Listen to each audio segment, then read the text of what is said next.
Hi, I'm Deborah Bradley with Habitat for Humanity Central Arizona, serving as their Chief Operating Officer. And with me here today is our board chair, Mr. Chris Owen. Welcome, Chris. Thank you for having me today, Deborah. Thanks for being here. We are here to talk about some of the affordable housing issues and initiatives here in the Valley. And so what do you think are the biggest issues right now affecting affordable housing? Gosh, well, recent Arizona Republic article that came out over the weekend and named Phoenix as the hottest housing market in the country. Not because we were necessarily seeing the greatest price appreciation of any housing market in the country, but because we continue to see price appreciation where there are some other places where that has sort of peaked. And at the rate that we're going right now, we're not quite creating enough housing to accommodate all those folks that are moving into the valley. And so we're seeing sort of faster price appreciation on homes than our many localities. So I think what we really see in Arizona right now is a supply problem, in part driven by the fact that we're not creating enough new housing and not enough new housing in the right places. So we need to figure out a way to accommodate them. And I really think sort of it's a three-prong approach.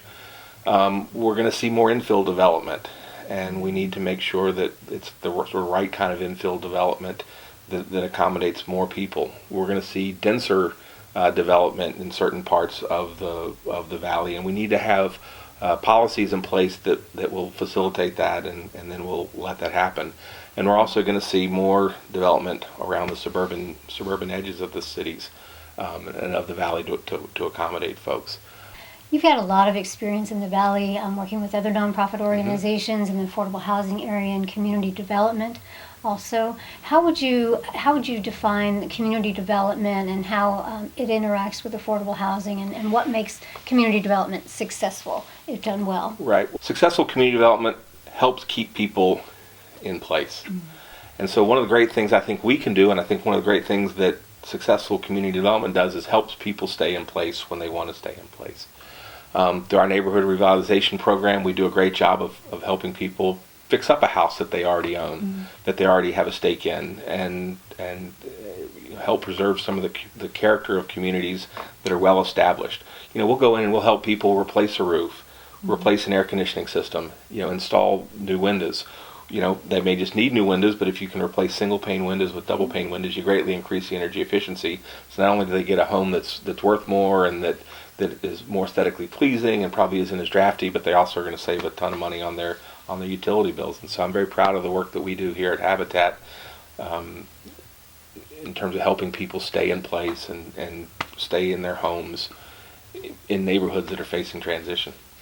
And I think some of the things that we're doing now, too, along those same lines, have to do with people who are aging, right? Oh, exactly. The Aging in Place program, we've got people who are incredibly well equipped, incredibly adept at working on homes, right? A lot of people who would like to be able to stay in their home but need some kind of accommodation in order to make that happen. And to the extent that we can help people stay in their homes, age in place, as you said, we'll keep a lot of people out of nursing homes and out of long-term care facilities, and I think that's better for everybody. I agree, absolutely agree. And so Habitat for Humanity Central Arizona, as you well know, will be celebrating 35 years. That's quite an incredible accomplishment. In this valley, and still going strong. And there's a lot of things on our horizon. Why don't you talk a little bit about the initiatives that you're most excited about, being our board chair, and what are you most looking forward to in the next few years? Exactly. Really, there's sort of three things that I'm terribly excited about. I'm terribly excited about the continued building of new homes and new neighborhoods that we do. I love when we can buy raw land and develop it just like a private developer would, and build homes that are as nice, if not nicer, than a private developer would put on those homes, and then fill them with working families who otherwise might not be able to afford a home of their own. I'm also terribly excited, as we mentioned earlier, about the neighborhood revitalization that we're doing. Victory Acres, Grand Canyon, South Central Phoenix, and some of the new areas that we're talking about doing in other parts of the valley. Going in and helping establish neighborhoods, helping people stay in homes, I think is something just vitally important. And I'm thrilled that it's been such a big part of what we do, and not just dozens of families that we can help every year like we do with our home building, but the hundreds of families that we can help every year, whether it's some landscaping, whether it's, replacing a falling down block wall, whether it's new windows, new air conditioning system, a new roof. There's just so much we can do to help people stay in a house, make that house safe and more livable. And then I'm really excited about what we're doing with our construction and training program. Had the opportunity several weeks ago at a wall signing ceremony to meet some of the participants in that program, and see them on the job site here in South Central Phoenix, and actually talk to a couple of the women, believe it or not, who were part of that program. These two ladies that I spoke with are both recently released from the Perryville prison, women's prison out in the West Valley. They were not quite sure what they were going to do with their life, and then they learned about our construction and training program, and now they both feel like they've got not just some direction, but the possibility of a real career. Right. 98,000 people move to the Valley. We got to build more homes. We got to build more apartments. The construction industry has always been big in Arizona. It's not going to get any smaller anytime soon. I know several contractors who say good help's hard to find. Yes, it's so true. Right?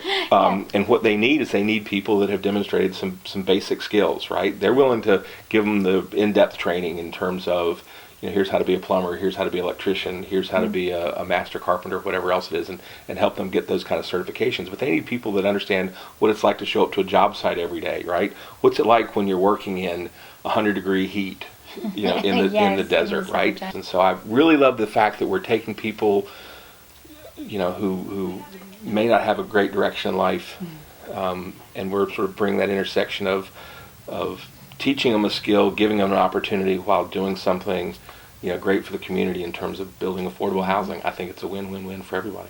Totally agree.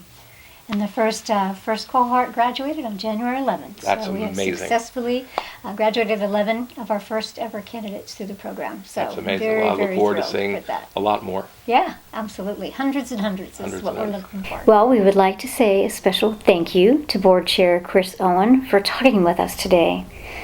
The cost of home is too high for too many families here in Arizona.